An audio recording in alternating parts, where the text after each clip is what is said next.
Hello guys, welcome back to my চ্যানেলে। চলে এসেছি ছোট্ট একটা শর্টস নিয়ে। তো জায়গাটা অচেনাই লাগছে না। আর কয়েকদিন আগে শিউরিতে ছিলাম, আবার চলে এসেছি নিজের বাড়িতে। তো আমাদের জীবনটাও হয়তো এরকম যাযাবরের মতো আমরা এদিক ওদিক হয়ে যাই তো মাঝে সাঝে। তো আমি জানো একটা স্কুলে পড়াই, সেখানেই ছিল পিকনিক। তো দেখতেই পাচ্ছ আমরা সব টিচাররা মিলে জোর কদমে রান্না শুরু করে দিয়েছি। আর এদিকে বিরিয়ানি হচ্ছে। তো তোমরা কে কে বিরিয়ানি খেতে ভালোবাসে নিচে কমেন্টে জানিয়ে দাও। আর দেখতেই পাচ্ছ অলমোস্ট রেডি হয়ে গেছে। আমি ড্রেস আপ করে স্নান করে আবার এসেছিলাম।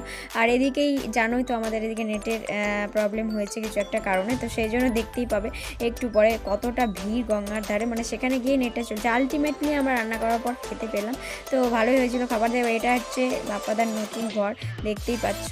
তো তোমাদেরকে একটু দেখিয়ে দিলাম। টিপসটা দেখে নিশ্চয়ই বুঝতে পারছো এটা কোন মুভির। এই মুভিটা অবশ্যই দেখো। একটা মানুষকে বুঝলে সে সে নিজে কতটা মোটিভেট হয় সেটা এই মুভিটা দেখলে বুঝতে পারবে। এখন তো মানুষ কাউকে বোঝেই না, সবাইকে দোষারোপই করতে শেখে। তো দেখা হচ্ছে নেক্সট, বাই।